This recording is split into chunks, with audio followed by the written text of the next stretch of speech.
దాని గురించి ఏం చెప్పగలవంటే సాక్ష్యము చెప్ప.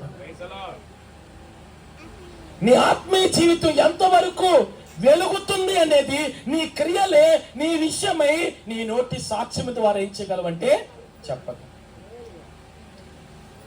ప్రార్థన చేసుకోలేకపోతున్నారు అనుకోండి, ప్రార్థన చేసుకోండి అని చెప్పటానికి పక్కనోళ్ళతో భయపడతావు. నువ్వు చేసుకోకుండా ఎతరోళ్ళు చెప్తున్నావేంటి అని నీ అంతరాత్మ నీకేం చెప్పుద్ది? సాక్ష్యం చెప్పు.